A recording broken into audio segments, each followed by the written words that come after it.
Hey everyone, this is the Failures and Wins podcast. I'm your host, Victor Dwyer, and today we have Chelsea on from SoStocked. Really cool tool. Got to check it out before this. We're going to be talking everything inventory on Amazon, and we're also going to be talking about some failures and wins she went through, some hurdles that she may have encountered on her journey, and let's just dive right into it. Chelsea, thank you so much for joining today. We'd love to get an Yeah. intro with you. Yes. Thanks so much for having me. I guess a little bit of an intro to me. I have been selling on Amazon since 2014. So definitely experienced the highs and the lows, the failures and the wins. Mhm. And so let's see, in 2018, that was kind of really when I felt like I needed something more with inventory, and I needed to. I had stocked out twice that year, once for a Wow. month and once for like a week. So Mhm. really looking at, I'm not making as much money or keeping as much money as I should. Mhm. And that was kind of how SoStocked came about, was couldn't find a tool that was good enough to do what I needed it to do. And that was where I met my business partner. We launched SoStocked in 2019, and it's been growing from there.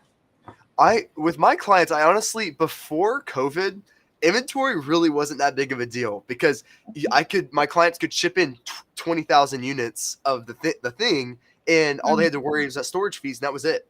But Yeah. after COVID, Amazon was like, "Oh yeah, inventory limits, they're a thing now," and then Yeah. everybody was like, "What do we do?" Like everyone was screwed Hmm. with these, and there was horrible inventory limits during COVID, like Yeah. some of my clients could only send in like 20 units. And it's like you Yeah. can't make money when you only send 20 units in. And then Yes. after COVID, inventory was really hard. You had supply chain issues coming up. Like then you Hmm. have to get really good with inventory, and like after COVID, you have to really watch it. So you were in a really good business for because after COVID, it's something that you can't just like overlook anymore. It's something that Yeah. you have to make sure you hit the inventory limits. You have to make sure you have to restock it and lead times and supply Hmm. chain issues, which is even crazier. Yeah. So Yeah. yeah, I bet all those things impacted inventory, right? Yeah. It was. I like to say it was a conversation. When we started, it was a conversation nobody wanted to have, and then it became a conversation that everyone was dying to have. Mhm. So Yeah, we were in a great position for that. And the way that I view it is that our community and our industry is finally growing up into their businesses. We have been very marketing centric, and the inventory and the cash flow portions are kind of over here, and they're just kind of like yeah, this reactionary thing that goes to feed the beast of the marketing. But getting really good at inventory and getting really good at cash flow is what allows you to truly scale. true, true. Like yeah, especially when people were like, it was just really tough during COVID when everything was just basically you couldn't send anything in during COVID. So that was even tougher. But Yeah. stepping back a little bit, going through this journey of you going through Amazon Seller and then having trouble with inventory, stocking out, like obviously when you did stock out, I bet your heart sank at that point. You were like, "Oh my gosh, what am I going to do?" Yeah. Um, can you go into a little bit about like what when that it wasn't necessarily failure when that pitfall happened? Like Hmm. what were you going through? Like oh my gosh, what do I need to do next? Like can you go into that Uh-huh. a little bit? Yeah, there were two kind of moments where that happened. The first moment was in 2015, where we sent inventory in to Amazon, and they lost our inventory right before Christmas, and then Wow. they found it right after Christmas. Oh my gosh. Which, That really stinks. That really yeah, and stinks. so it was. I guess we had just missed the cutoff date, and we had sent in, a truckload. And we had friends who, even past the cutoff date, were getting their small parcel delivery shipments in.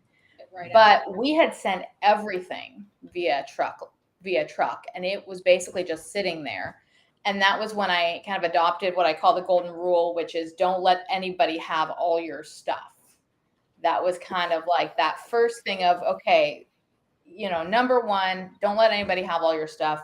When I tend to ask people, they tell me about their stock out stories. I like to say, well, what was it that caused that stock out?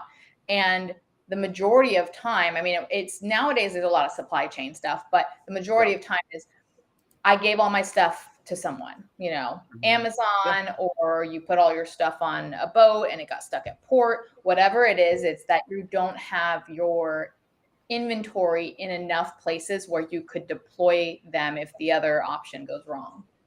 hmm Yeah. Yeah.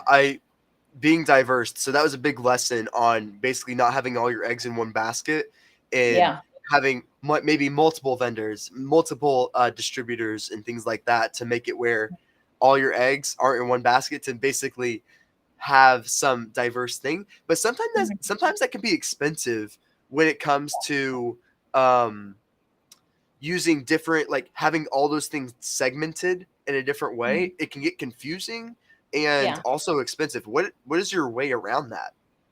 Yeah. So first off, starting at the source, at your supplier level, let's say you're shipping a container Yeah. and you want to send that container, but you don't want that container to be your only stock. The idea would be you got your container, you purchase a container full plus say a month or so of inventory, additional inventory. Keep that extra inventory with your supplier. They can usually hold that for free for say 3 months or so. So you have them hold that inventory, you ship the container, and then you can usually negotiate to have them only charge you for what you ship out. So you hmm pay 30%. You want to, say if it's 30% down for the entire shipment, 70% on the container. And then so you haven't paid the other 70% on this shipment and you're not paying storage fees. So you're only really fronting that 30%. So it helps to ease up your cash flow. And so you're not out all of that money all at once. Yeah. Okay. Yeah, that's really smart. That's really smart, actually. When it comes to, so question for you, recently did a LinkedIn post on 3PLs, which Mm-hmm. is different from like an inventory's perspective, but when it comes to warehousing it, um, I basically, the LinkedIn post put something like this: hey, I'm curious if anyone actually likes their 3PL. And Mm-hmm. the LinkedIn post basically said, yes, I love my 3PL. And the second option was no, all 3PLs suck. And what's Uh-huh. funny is 62% said no, they all suck. So, question for Uh-huh. you: Yeah. is there actually such thing as a 3PL that is good? Because it's like Mhm. either the inventory on Amazon breaks, or there's some type of problem with not checking the expiration date, or like it seems like everything, there's not like one good one out there. Do you have Mhm. another experience? I mean, it varies, and sometimes you can have a 3PL that is doing well and then stops doing well. Yeah. And I think this is a very interesting time because as Amazon shifted, a lot of things changed for 3PLs. All of the 3PLs became completely overloaded. Yeah. Amazon was returning inventory to people, like just wholesale. Like people were getting there were people 3PLs getting a full truck like just dumped of inventory and it wasn't organized at all. It was like this is this client, that's that client, and they didn't even have time to sort it out. So they were running out of space. They were, had all of this stuff coming in.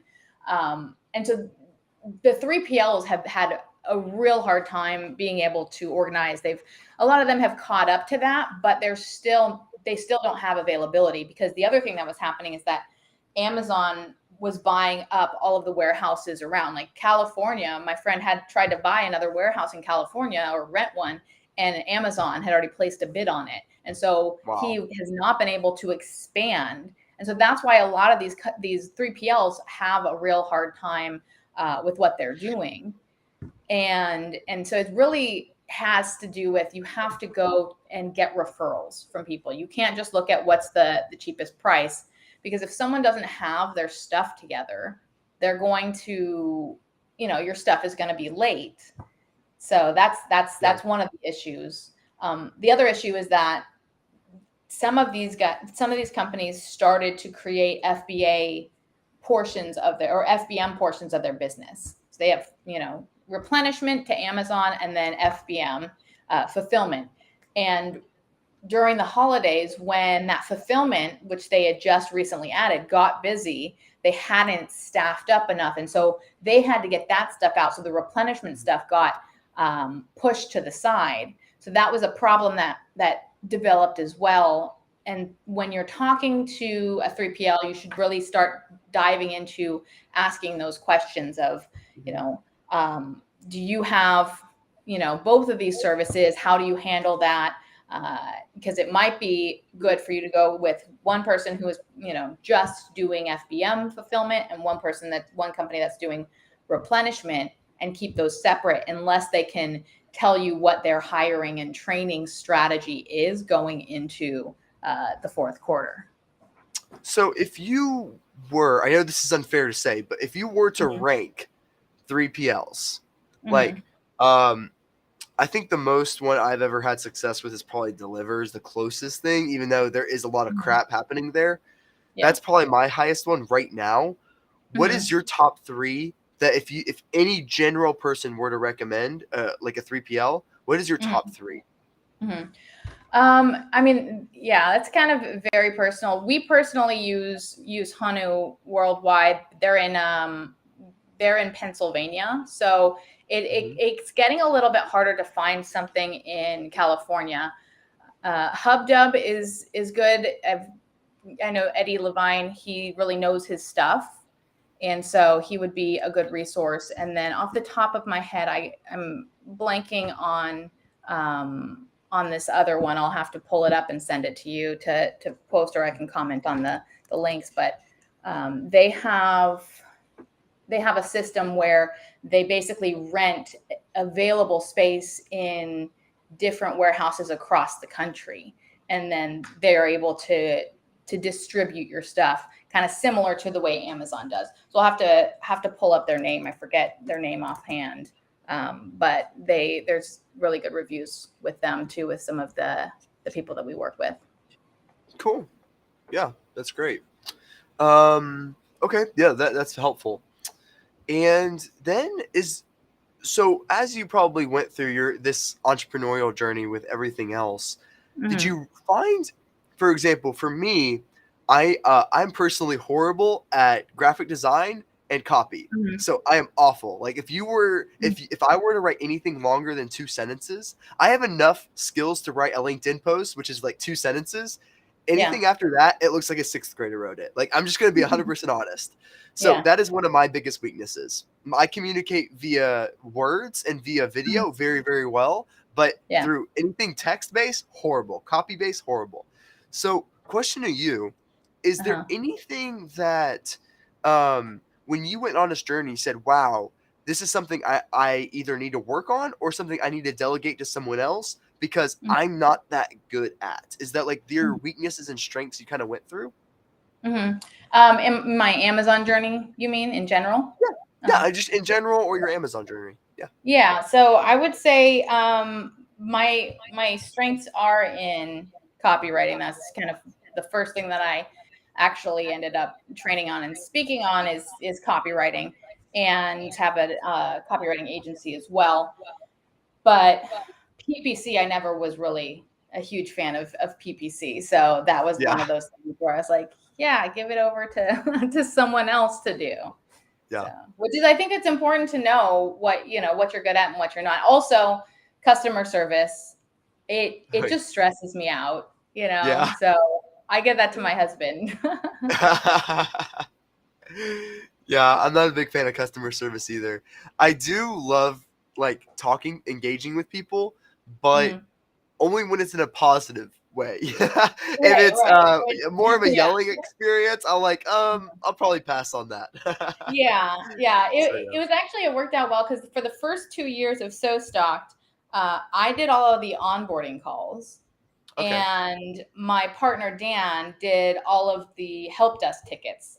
And he's a very even keel guy, so he was able to handle the the complaints that come in on help desk tickets, and I was able to onboard people and talk to them about their business, learn a little bit more.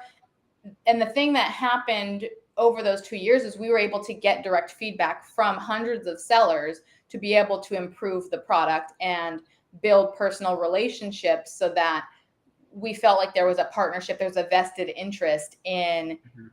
them working with us, because we were building a tool for the community rather than just a tool to work the way that we thought it should. Yeah, that's really cool. And for the people that don't necessarily know your tool, um, basically, SoStocked, the way I explain it on a surface level, is basically having the inventory forecasting feature and having the variables in there. Mm-hmm. Like a lot of inventory forecasting tools will work off of only historical data, Yep. and that's where I thought it was valuable to have the variables in there. For example, Mm-hmm. Prime Day, Fall Prime Day, that did not exist last year. So all of a Right. sudden, if your inventory forecasting is going to be very level, and then all of a sudden Fall Prime Day, your inventory forecasting is completely different now. Mm-hmm. Yeah. So that's what I found valuable in SoStocked. Is Mm-hmm. there any other features that are super valuable? You can go off either the having that variation of having the variables in there. Is there Uh-huh. any other things that you find that are super valuable in SoStock for sellers? Mm-hmm. Yeah. Our sales velocity algorithm. So because there is it's two things. It's I call it the science of past data and the art of future planning. And those are kind of Yeah. the two pieces that really help you to get things right in terms of forecasting, or as right as you Yep. possibly can in something that's forecasting. So you know what your plans are, you can put your plans in there, but to take data at face value is going to get you into some trouble.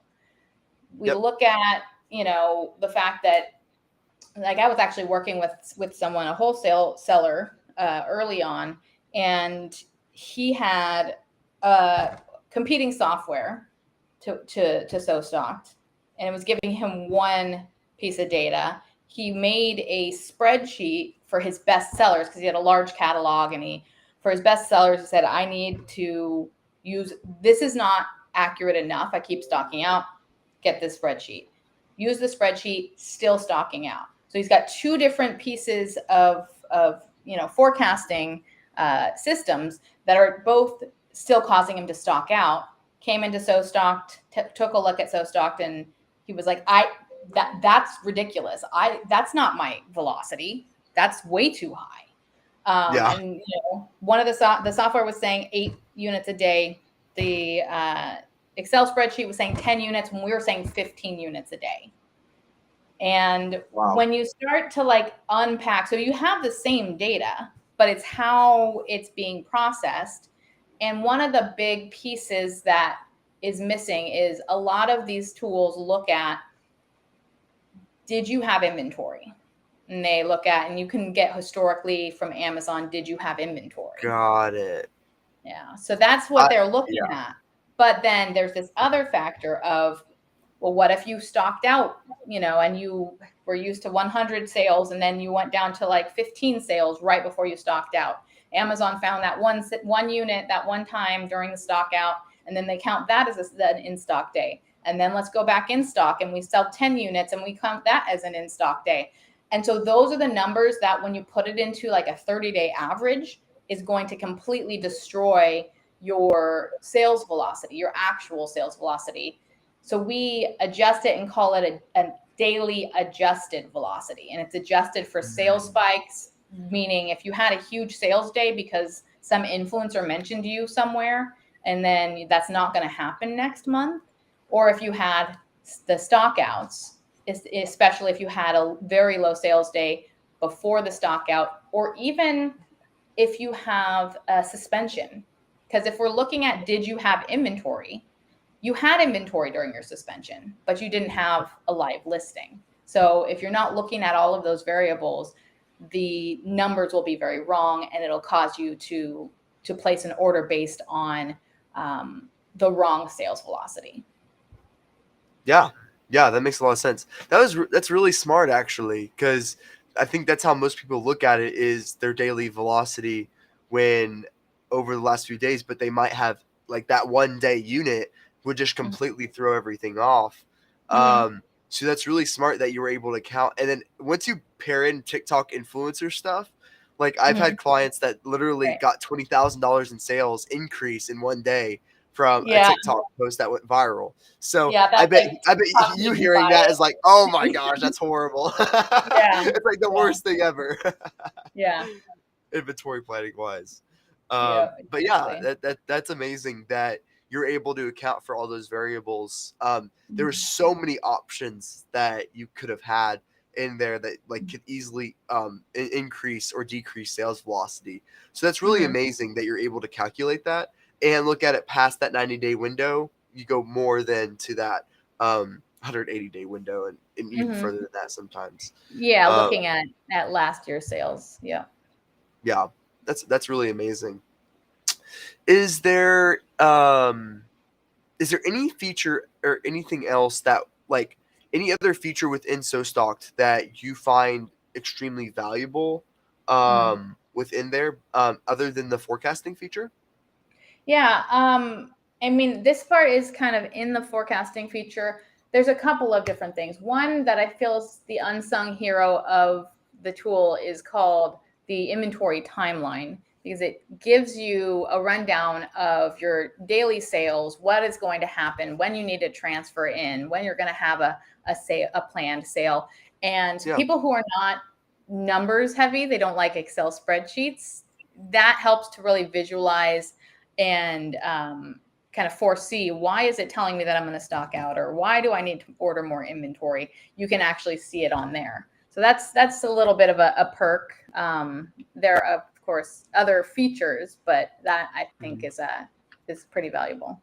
So question for you. I didn't know if this was true or not. Does this work with Amazon exclusively, just with Amazon's warehouse, or does this work with other FBM model warehouses too? So with FBM, we can pull anything that comes from Amazon. So with Got it. FBM, we are not connected to a warehouse. So Got it. we are going to be building out a connection, an API for that. But there is a workaround where if Amazon sales are coming through FBM, we get that data from Amazon, and then you can go in and do a bulk kind of clearing out and pull that stock out of the warehouse based on the FBM sales that come through. Okay. Yeah. I almost always recommend clients to have an FBM listing, Yeah. especially after COVID, when Amazon said, yeah, FBA stock, that doesn't exist anymore. And when Hmm. they said you can't send in any more, after that, that taught us that hopefully you learn from that, saying, hey, you got Yeah. to not have that anymore, where you can't rely just on Amazon's warehouses. Like Hmm. going back to diversity, what you were Yeah. saying, having a diverse, like making sure once your FBA goes out of stock, you have a backup plan for Uh-huh. FBM, Yeah. because the clients that did have FBM, Amazon would take it like Amazon before COVID only took about 1 to 2 weeks to process inventory. It was Hmm. fairly quick. When you send it, 1 to 2 weeks, they process it. Yeah. After COVID or like during COVID, it was months to Yeah. actually get that Hmm. where they were was actually fulfillable.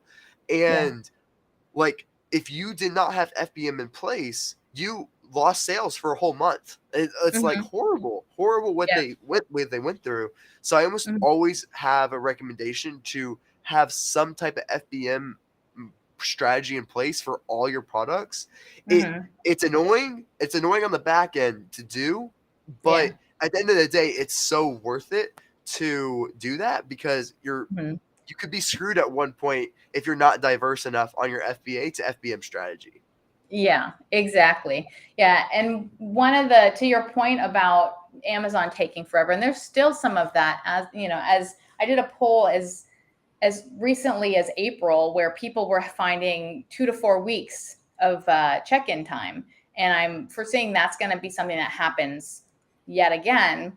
especially because UPS is limiting the amount of shipments that they're going to be allowing Amazon to send through UPS. The one of the things to note is that Amazon controls a lot of how truckers get their stuff into Amazon. And so they'll make them contractually, they have them drop the trailer. And that's why you see 6 weeks go by without things being checked in. So one of the tricks to ask, and this would actually be a good question for calling in a 3PL, is ask them if they can do a live, if they have carriers that will do live unload. So that's kind of like the magic. But if someone doesn't know what that is, you don't want to be dealing with them as a 3PL. But most people should know what a live unload is. And that basically is when that truck gets that delivery date, they're dropping it off and they're unloading it directly, and they're leaving with an empty trailer versus dropping the trailer and leaving it in a parking lot and having to drive away. So that's a big thing that has been able to impact certain people's businesses, is getting into learning more about, with a good 3PL, they should be able to help you to improve your check-in times. I think I did learn that from you from your last presentation that you did in Austin, the seller meetup. I think that's where I got that hint, and I was like, "Wow, that's really smart." I didn't know enough about inventory to like actually express that in words, but I was like, that was so smart. So yes, that's a really good tip. If you're ever wanting to do that, that's amazing. What does that? How much does that decrease the time by doing that? Like, by using the live unload trick versus the not, does that decrease it by a week, 2 weeks? I mean, it really just depends on how backed up Amazon is. If Amazon was taking 6 weeks to check in your inventory, let's say, for example, it takes you 2.5, 3 weeks to get an appointment, right? So you get your appointment, and it's Amazon, because they own a lot of these trailers. They'll generally want to prioritize their trailers. But so they might, if we had a non-Amazon trailer and an Amazon trailer, they might put their date here and their delivery date is here. And your delivery date might be here. Let's say, you're 3 weeks out and they're 2 weeks out. But when all is said and done, what we're interested in is what I call net check-in time. And if Amazon drops off in 2 weeks and then 4 weeks later they check out, but you're dropping off in 3 weeks, and that is the delivery date is the unload date, then that's where the spread comes in, is that even if your delivery time is later, that's your check-in time within a few days, essentially. So it's hard to say. It depends on where Amazon's at in terms of their own system, how backed up they are, which will be increasing as we get further into the fourth quarter coming up. But that's kind of how that system would work. Is there an increase of cost to do that by asking your 3PL to do that most of the time? I'm not sure that there's an increase in cost. These 3PLs or these carriers tends to be how they operate. So I don't know if it's not necessarily for them, but it will be more expensive generally than what you're paying Amazon. Got it. Okay. Yeah. So it's by using a different carrier. Is that like, or is it asking like UPS can't do this? Is that right? Like it's a certain carrier that will be able to do it, right? Maybe. I mean, you'll have to ask. The 3PLs know more about this stuff and all the changes. So I always say, go to your 3PL and find out what is the best now, because Amazon used to be the best option and not anymore. And the people who find that out are the people who deal with it on a daily basis, sending shipments out. So it would be, asking them. I did a talk at Prosper, kind of a co-hosted with Eddie Levine from HubDub, and he recommended Uber Freight was a good option for live unload. That's awesome. Cool. Yeah. Is there any other thing when it comes to going through your journey personally or professionally that there was an obstacle that came your way, Mhm. and that was super valuable, a super valuable learning that you took from that, that made it Mhm. where like it changed your perspective, like where you Mhm. said, oh my gosh, this huge roadblock happened. It could have been your stock out, it could have been anything, and Mhm. saying, oh my gosh, Victor, this thing happened and it changed, and I went, oh, this is how I navigated it, and this is Mhm. what I learned. Is there any situation that you can think of that has came your way Mhm. that would make sense? I mean, I think that, ultimately the inventory piece, I always knew that I wanted to to help entrepreneurs. Yeah, Even early on, it was, I'm doing this business, and I know that it's going to lead me to other things and to other, paths on my journey.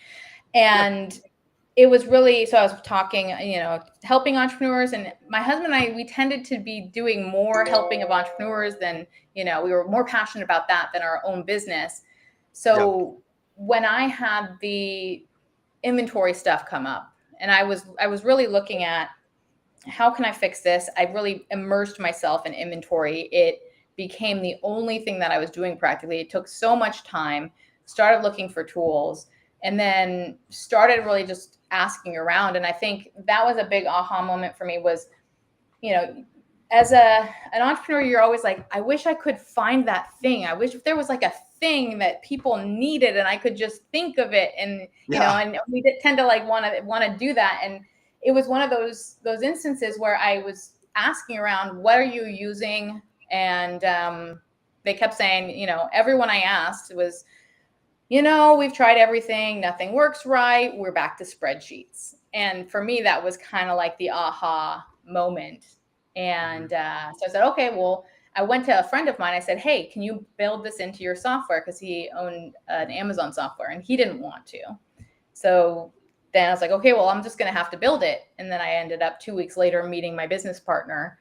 And so that was kind of that journey. But the biggest lesson that I learned was finding the right people to be able to grow things faster, you yeah, know. yeah. That's amazing. Um, and I wanted to ask, like, with that, when did you make the decision to, like, you had the idea and then you thought like, okay, I want to dive into it. Like, Mhm. did you do that because, hey, I want to help entrepreneurs? Um, when did you kind of take that deep dive, when you like kind of like are like walk through the door like type of Uh-huh. thing, where you're saying, okay, I want to do this? Um, Uh-huh. what was the reasoning of why you did that? Was it to help entrepreneurs? The entrepreneurial spirit, wanting to do that? Like, what are your thoughts there? Mhm. Yeah. I mean, for me, I I really wanted to do something that worked with entrepreneurs. And I had spent so much time working with entrepreneurs. And that was the thing that, I was really passionate about. When I would go to events and I could go talk to people and help them and know that I did something that made a difference. With my brand, I felt like, well, I'm helping people, but it's, just a commodity that I'm selling. I'm not really connecting with them. But when I'm connecting with entrepreneurs, I can see that I make a difference in people's lives. And the ripple effect of, if I can help someone to quit their job and be able to spend more time with their family, or, be less stressed, or whatever it is, uh, encouraging people to make more money and then they go donate to charity. I saw that that was a some of the most impactful things that you can do in your business, is to help empower others to reach further and to Yeah. accomplish more of their goals. Mhm. Um, so the Well, moment that mhm, it was, for me, was just really, I saw it was an opportunity, yeah, and that I had an idea of how I could fix it. mhm, And then that really, when it all shook out, it was what I was more passionate about doing. So I wanted to be able to, have my other businesses. And I really had to start relying on people to step up and help to run those businesses so that I could focus on SoStocked. well, what's really interesting is a lot of people, especially in the American culture, like Mhm. we work so hard every single day and to chase to chase this fulfillment of like Mhm. a bigger car, bigger house, whatever it may be. Yeah. And we always think that is going to be the sources of our fulfillment, and that's why the American culture works so hard every single day. But what's Mhm. interesting is what I figured out is the human brain is designed to get fulfillment by helping other people. That is like Yeah. through time, like the people that is like our brains are hardwired to when we do something good for others, we our brains are hardwired to get fulfillment out of that. So Mhm. it doesn't Yeah. come out of external objects and things like that. That's what leads to the endless chase, is what I figured out. That the Mhm. endless chase of, oh my gosh, once I get to this goal, I'm gonna be happy. Once I get to this goal, I'm gonna be fulfilled. It's Right. an endless chase because it's never going to Mhm. happen. But once you start helping people, you actually start to realize that you get fulfillment out of that. Yeah. So it's a whole other mindset rather than the chase that a lot of us do on a daily basis. Helping Mhm. other people accomplishes that fulfillment and is the quickest way to happiness, which is really interesting because it takes a level of happiness, give fulfillment to other people. So you have to Uh-huh. start small, which is a whole other snowball effect. It's very Yeah. fascinating. It really Yeah. is. No, I 100% agree. That's definitely been a huge driver for me. And you once you're in a place where you're comfortable enough, where you're not like grinding it out, or in a job that makes you absolutely miserable, you can kind of come up for air and say, well, okay, now that I've gotten out of what I hate and I'm into what is good, what can I do to make myself great? And True. that in itself gets kind of like kind of difficult. uh, One of my favorite sayings is good is the enemy of great, in that if things are going badly, that you got to get out of that situation. But if things are going good, then you can kind of tend to rest on your laurels. So what is it that can help you to want to get up in the morning and actually attack something? So that Yeah. was, for me, I felt like I was in the good, and the good started feeling bad. Like I started feeling like I was going through the motions. I wasn't excited, and it was just kind of this rote thing. I wasn't passionate about selling a physical product that I wasn't passionate about, and I didn't have an idea for a physical product that I would be passionate about, but I really was passionate about entrepreneurs. Hmm. That's really amazing. That's really amazing, and that's a really good concept of like when your life is only good. It's Hmm. important to keep striving more than that. Like rather Hmm. than kind of staying in the same stable place. It's kind of like if you're not growing, if you're Yeah. staying stable, you're basically declining. You have to be growing Uh-huh. in order to actually be going somewhere. And it's almost the same Uh-huh. philosophy of Yeah. good is there's so much good, there's always so much more better than good. It's Hmm. always Yeah. important to strive for great and um, to gain fulfillment off of that as well. Hmm. Because Yeah. it's really easy to get stuck in a rut of of the constant chase. To be honest, like Yeah. it's easy for me to work 14 hours a day, but then I have to Hmm. realize like to step back, like, hey, it's okay to work 10 hours a day. Uh-huh. Yeah. It's important to Yeah. have that conversation, Yeah. It and is to go through it is that. important. Yeah. Uh-huh. Yeah, I agree. And that was one of the things that I found interesting. I've been trying to do more of that, kind of step back and, okay, you actually have to enjoy life, Yeah, and you should have hobbies. I used to be asked yeah. on podcasts, what are your hobbies? And I was like, well, I like to organize my fridge and I like to chop vegetables for dinner. And like, that was like my hobbies. And now I'm doing more things. Like I've got a garden, and I did a paint by numbers, and I Yeah. hopefully one day learning to sew or something like that. Those types of things. So that, because we have a very different culture here in America than over in Europe and overseas, Oh, and yeah. it's important for us to be centered.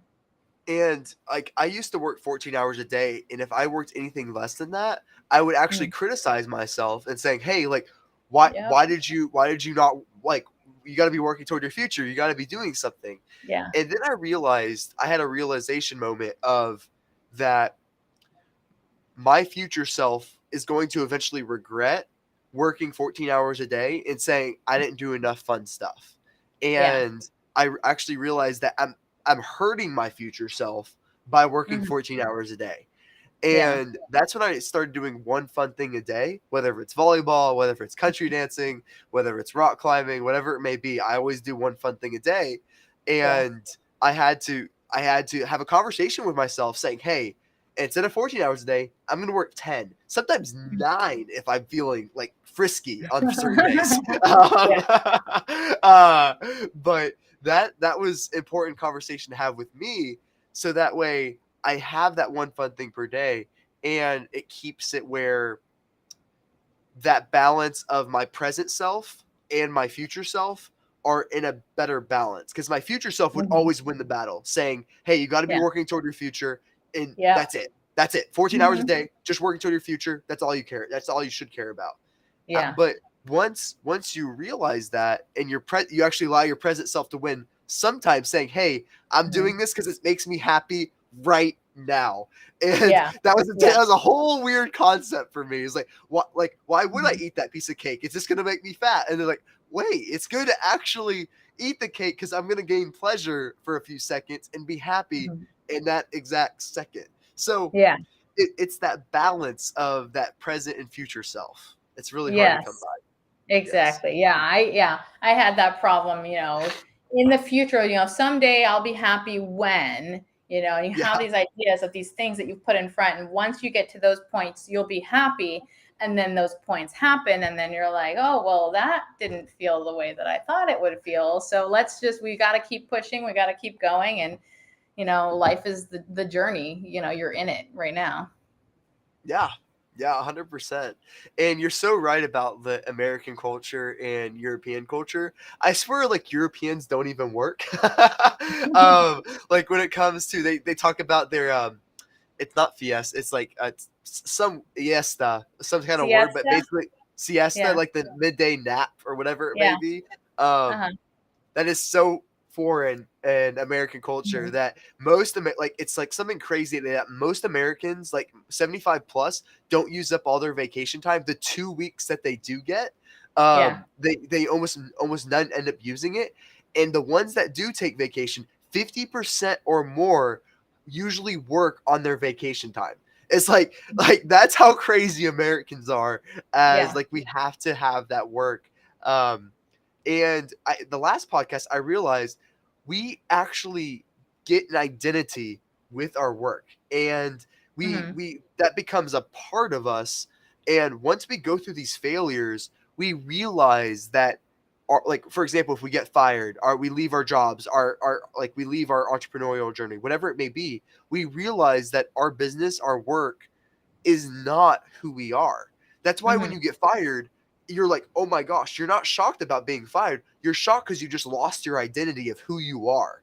Yeah. And it's really fascinating that we get caught up in this identity of who we are is through our work.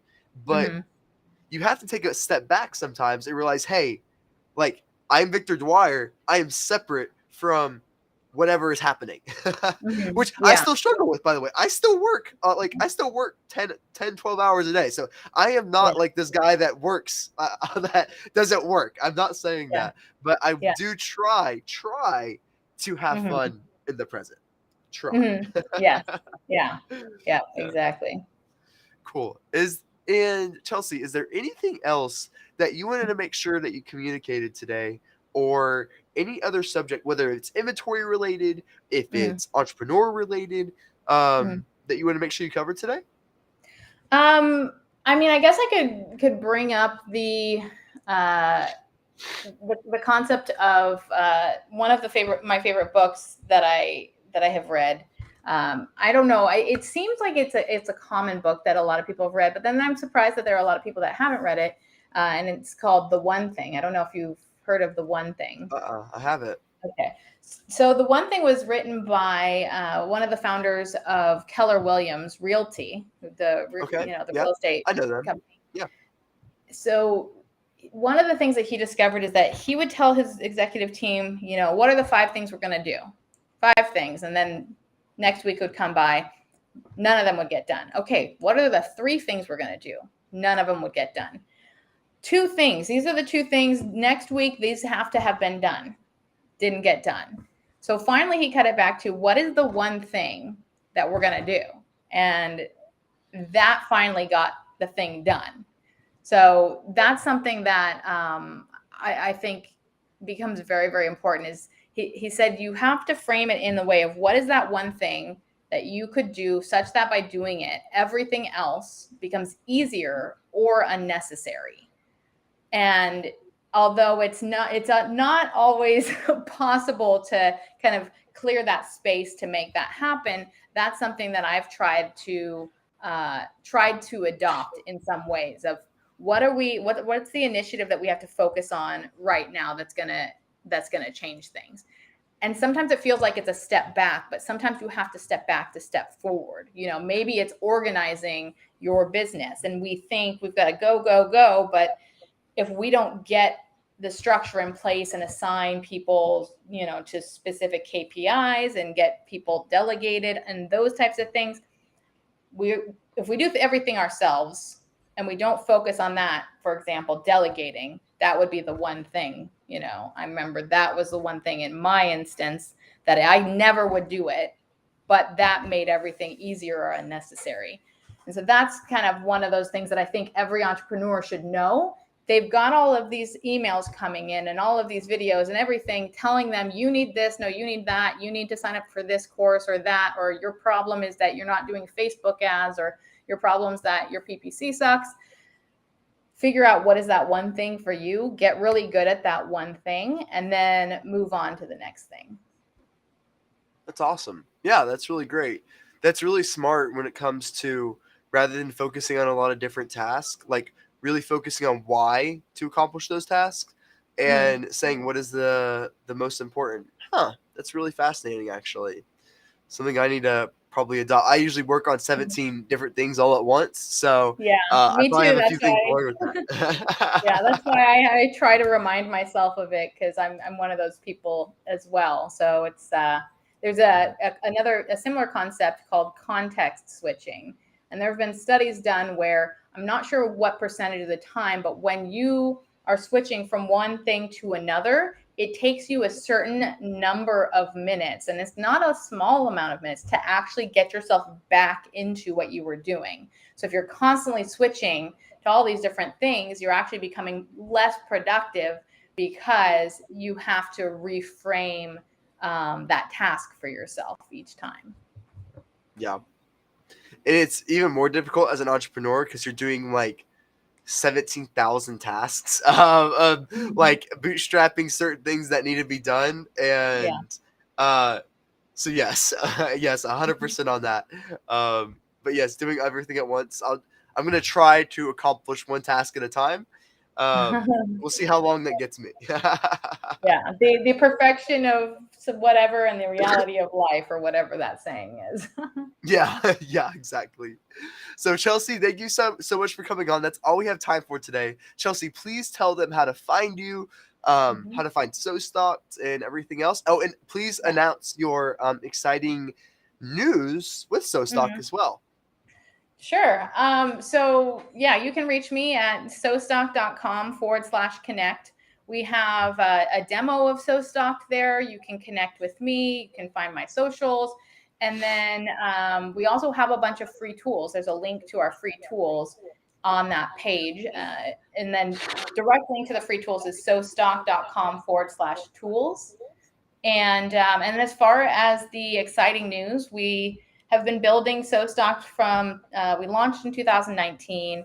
And then as of 2022, in about a month ago in June, we actually were acquired by Carbon 6. So our entire team is now working with Carbon 6. We're continuing to run that company, our company, SoStocked, but we will have a lot more resources, a lot more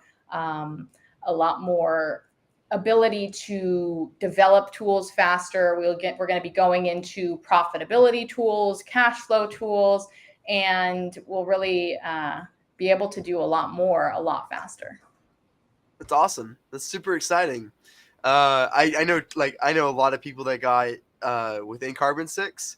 So Mm-hmm. like Troy, I know like all the Yeah. guys that eventually get into Carbon 6. So Uh-huh. it's just funny. It's just funny Yeah. everything that how everything comes together like that. It's just Yep. hilarious. We're getting all the good ones.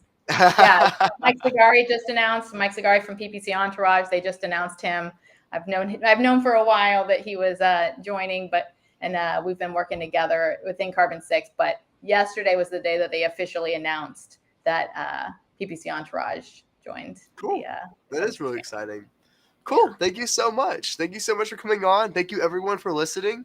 This is the Failures and Wins podcast. Thank you everyone for listening.